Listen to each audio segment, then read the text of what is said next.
నిన్న ప్రభుత్వము ఈ మొంతా తుఫాన్ మీద మరి రివ్యూ చేసి 10,000 ఇస్తామంటున్నారు ఎకరానికి. ఏడుకెళ్ళి సరిపోతుంది 10,000 అంటే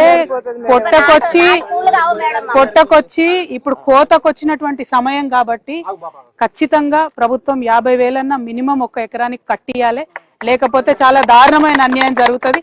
రైతులు ఇక్కడే కాదు చుట్టూ తెలంగాణ వ్యాప్తంగా ఉన్న రైతులు కూడా ఇబ్బందులలో ఉన్నారు. కాబట్టి 10,000 అన్నటువంటి ఏ మూలకు కూడా సరిపోవన్న విషయం ప్రభుత్వం గమనించాలి.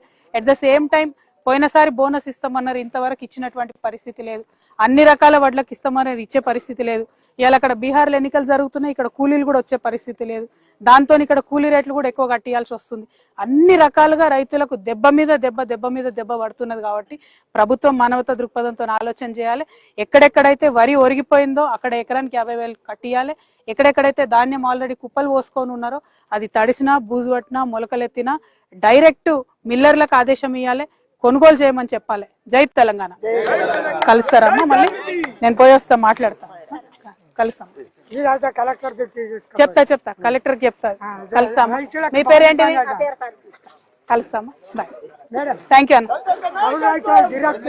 చెప్తా అన్న, చెప్తా పక్క మాట్లాడతా అన్న. Thank you.